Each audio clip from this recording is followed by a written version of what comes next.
اللہ کا واسطہ دیتا ہوں فیصلہ باد سے دھوکہ نہ کھاؤ، اس کے بازاروں سے دھوکہ نہ کھاؤ، ہوش میں آؤ، ہم غلط جا رہے ہیں۔ اور میرے بھائی اگر مر کے اللہ کے پاس جانا ہے تو اس زندگی سے واپس آؤ، واپس آؤ، میں اللہ کو اس کے رسول کا واسطہ دیتا ہوں۔ اگر مر کے کہیں اور چلے جانا ہے، اگر مر کے اللہ کے پاس نہیں جانا یا اللہ کے رسول کا سامنا نہیں ہے، جو مرضی کرو، پھر ہم بھی چھوڑیں، اب ہمیں بھی کچھ سمجھاؤ، ہم کیوں بول بول کے گلے کی ایک ایک رگ میں درد اتار بیٹھے، گھر چھوڑ چھوڑ چھوڑ چھوڑ، سارا وجود ہڈیوں میں درد اتر گیا ہے، تو کچھ ہمیں بھی راستہ بتاؤ کہ یہ راستہ ہے، اس پہ موج میلہ بھی ہوگا، اللہ بھی نہیں ملے گا، آؤ ہم سب پھر ہم بھی مل کر تمہارا ساتھ دیں۔ ہم کیوں ایسے کھاری اٹھائے ہوئے در در کی ٹھوکریں کھاتے پھر رہے ہیں؟ میرے بھائیو، اور اگر ایسا کوئی راستہ نہیں ہے، اور میں بتا رہا ہوں کوئی نہیں ہے، کوئی نہیں ہے، کوئی نہیں ہے، میرے پاس کوئی مضمون نہیں بیان کرنے کو، میں یہ نوجوانوں کو دیکھتا ہوں میرے بند ٹوٹ جاتے ہیں، میں دیوانہ ہو جاتا ہوں کہ میں ان کے کیسے دلوں میں اتر کر ان کے دلوں کی لگاموں کو اللہ کی طرف پھیر دوں اور اس کے رسول کی طرف پھیر دوں۔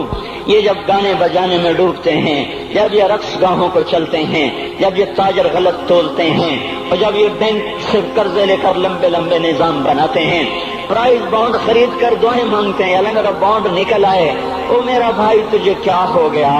تو جوئے پر دعائیں کر رہا ہے کہ یا اللہ میرا بانڈ نکال دے، میں کیسے ہوش میں لاؤں؟ میں تو خود مدہوش ہو چکا ہوں، میں تو صدمے جیسے آدمی کو پاگل کر دیتے ہیں، دیوانہ کر دیتے ہیں۔ وہ دیوانگی کی کیفیت ہے کہ کوئی سنتا ہی نہیں، کوئی مانتا ہی نہیں، 4 دن کے تھوڑی دیر کے لیے ہائے ہائے کرتے ہیں، پھر وہی ڈگر، وہی راہیں، وہی غفلت، وہی صبحیں، وہی شامیں۔ کہاں سے کوئی آئے گا؟ کون سی آواز آئے گی؟ کوئی قیامت کے کڑکا کو سننا چاہتے ہو؟ کیا آسمان کے دھماکے سن کے توبہ کرنا چاہتے ہو؟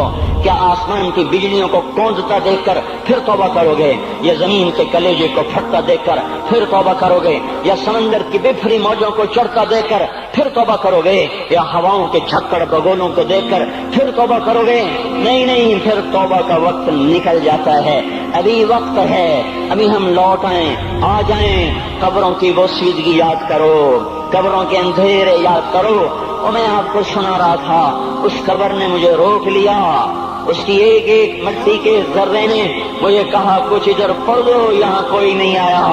ہاں، کوئی نہیں آیا کرتا، کوئی نہیں آیا کرتا، یہاں علی فاطمہ جدا ہو گئے، باقی کون ہمیشہ رہ سکتا ہے؟ اور جب جدائیاں ہوتی ہیں پھر کیا ہوتا ہے؟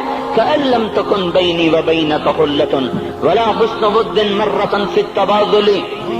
پھر ایسا ہوتا ہے جب جدائیاں ہو جاتی ہیں پھر یوں ہوتا ہے کہ جیسے کبھی کوئی آیا ہی نہ تھا، کوئی مل بیٹھا ہی نہ تھا، کوئی ماں نہ تھی، کوئی باپ نہ تھا، کوئی بھائی نہ تھا، کوئی سنگی نہ تھا، کوئی ساتھی نہ تھا۔ اس طرح انسان بھلا دیتا ہے اپنے جھمیلوں میں گم ہو کر، ہنسی مذاق میں گم ہو کر۔ میں اس قبر میں کھڑا پڑھتا جا رہا ہوں، اس کا کتبہ ٹیڑھا ہو چکا ہے زمانے کی گردش نے اور ماضی کے بے رحم گردش نے اس کے سارے کتبے کو کالا کر دیا تھا۔ مجھے تجسس ہوا، میں دیکھوں یہ ہے کون جس کی قبر نے مجھ جیسے اجنبی کو رونے پہ مجبور کر دیا اور مجھے کھڑا کر دیا۔ میں قریب ہوا، میں نے جھاڑا تو پر لکھا ہوا تھا اللہ اکبر، رستم ہند امام بخش۔ رستم ہند، جس کے لیے مہاراج قالین بچھاتے تھے، جس کو ہاتھیوں پہ سوار کروا کے لایا جاتا تھا، جس کے آگے پیچھے ڈھول بجتے تھے، اور جیسے آج کل یہ کرکٹ کے کھلاڑیوں کے آگے پیچھے خلقت ہوتی ہے، یہ وہ دور تھا جب پہلوانوں کے آگے پیچھے خلقت ہوتی تھی۔ آج اس کی قبر ویران ہو کر کہہ رہی ہے کوئی ادھر بھی تو پڑھ کے جب چلتا جائے، کوئی یہاں بھی تو کچھ تحفہ دیتا جائے۔ میرے محترم بھائیو، جب موت آئے گی تو کوئی اولاد یاد نہ کرے گی، کوئی ماں باپ یاد نہ کریں گے، مائیں لال بھول جاتی ہیں، ماؤں کو بچے بھول جاتے ہیں، ماؤں کو بچے بھول جاتے ہیں، باپ اولادیں بھول جاتے ہیں، بیویوں کو خامن مل جاتے ہیں، خامدوں کو بیویاں مل جاتی ہیں، یاروں کو یار مل جاتے ہیں۔ وہ تو ہم ہیں جو جا کے تہہ خاک سو جاتے ہیں، اکیلے تنہا زندگی کا سفر شروع ہو جاتا ہے۔ علی بن ابی طالب جیسا شاہ سوار، اللہ تعالیٰ کا مقرب محبوب انسان، جس کو اللہ کے نبی نے کہا علی تجھے بشارت ہو، جنت میں تیرا گھر میرے گھر کے سامنے ہوگا۔ اتنی بڑی بشارت علی تجھے مبارک ہو، جنت میں تیرا گھر میرے گھر کے سامنے ہوگا۔ اتنی بڑی بشارت کا لینے والا، روزانہ کی رات کی فریاد، مجھے تو پتہ نہیں کہ میرا یہ بیان قبول ہے کہ مردود ہے، آپ کو پتہ نہیں آپ کی آمد قبول ہے کہ مردود ہے۔ آج 25 روزے رکھتے ہوئے ہو گئے، کچھ پتہ نہیں، اللہ تعالیٰ قبول کرے گا یا رد کر دے گا۔ بڑی ذات ہے، آج تک زندگی میں کوئی ایک عمل بھی نظر نہیں آتا جس پر ہم دعویٰ کر سکیں یہ کام تو میرا اللہ کو بڑا پسند آئے گا اور میری بخشش کا سامان ہو جائے گا۔ ہم فقیر لوگ ہیں میرے بھائیوں، ہماری معیشت اتنی خراب نہیں ہوئی جتنا ہمارا ایمان خراب ہو گیا ہے۔